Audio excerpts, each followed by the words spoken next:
नमस्कार दोस्तों, मैं ओम प्रकाश प्रजापति। आज हम आपको लेकर चलते हैं तेलंगाना की ओर। तेलंगाना राज्य के करीमनगर जिले मानकोंडूर मंडल के गट्टू-दुद्देनपल्ली गांव के जिला परिषद उच्च विद्यालय में तेलुगु एवं हिंदी दिवस के उपलक्ष्य में विद्यार्थियों की सृजनात्मकता का प्रतीक बनी हरिविल्लु इंद्रधनुष पुस्तक का भव्य विमोचन किया गया। तेलुगु हिंदी दुई भाषाओं में प्रकाशित हरिविल्लु इंद्रधनुष संकलन में विद्यार्थियों द्वारा लिखी गई कविताएं, निबंध, कहानियां एवं अनुभव स्थान पाए हैं। विद्यार्थियों की प्रतिभा को उजागर करने में शिक्षकों का योगदान विशेष रूप से उल्लेखनीय रहा।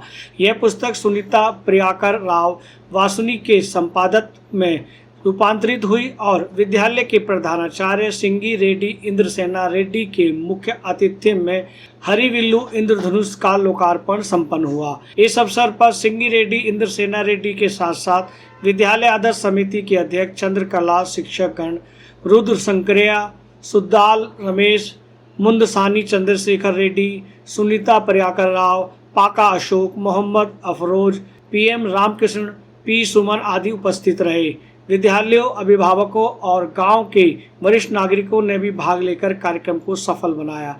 अपने विचार व्यक्त करते हुए वक्ताओं ने कहा, विद्यार्थियों की रचनाएं उनकी चिंतन संपन्नता का दर्पण हैं।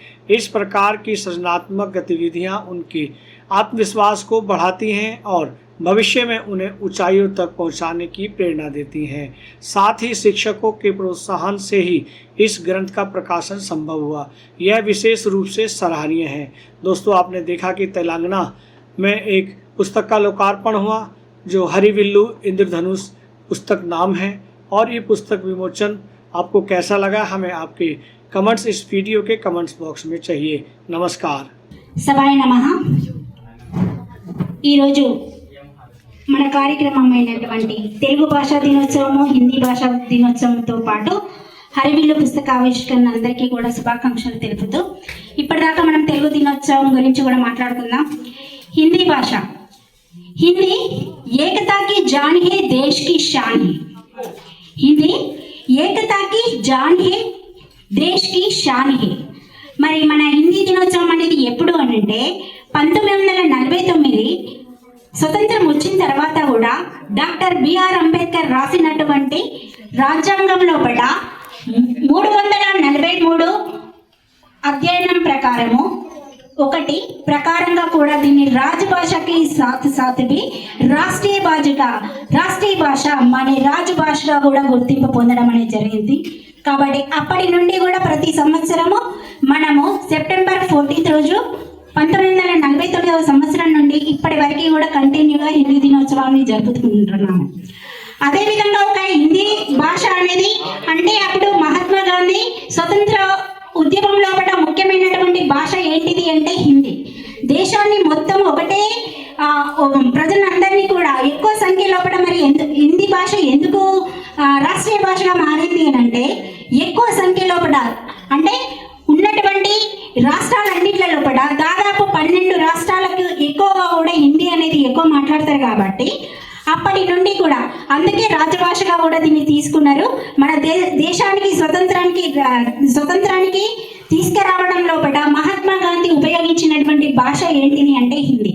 హిందీ అనేది ఒక అందరినీ కూడా ఒకటిగా తీసుకొని మన స్వతంత్రోద్యమంలో కూడా ముఖ్య పాత్ర వహించింది కాబట్టి దీన్ని రాష్ట్రీయ భాషతో పాటు రాజభాషతో పాటు రాష్ట్రీయ భాష, రాజభాష, రాష్ట్రీయ భాష और రాజభాష।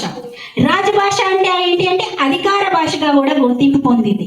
కాబట్టి మనం ఇప్పుడు మరి ఓన్లీ రాష్ట్ర భాషలని మాట్లాడుతున్నామా? కాదు, ఇది అంతర్రాష్ట్రీయ స్థాయిపై కూడా ఎక్కువ ప్రాముఖ్యత అనేది ఉంది। అంటే దాదాపు మనకున్నటువంటి దేశాలన్నింటిలో దాదాపు 84 దేశాలు కూడా హిందీని ఒక ప్రముఖమైనటువంటి భాషగా ఉంచుకొని దాన్ని నేర్చుకోవడం కూడా జరుగుతుంది। కాబట్టి దీన్ని ప్రతి జనవరి 10 రోజు కూడా అంతర్రాష్ట్రీయ, ఇప్పుడు నేషనల్ హిందీ దివస్ గా మార్చుకుంటాం కానీ జనవరి 10 రోజు అంతర్రాష్ట్రీయ ఇంటర్నేషనల్ హిందీ దివస్ గా కూడా జరుపుకుంటున్నాం। కాబట్టి अगर आप ये वीडियो YouTube पर देख रहे हैं तो हमारे चैनल को सब्सक्राइब करें और बेल आइकन को दबाना ना भूलें। अगर आप Facebook पर ये वीडियो देख रहे हैं तो हमारे पेज को लाइक करें।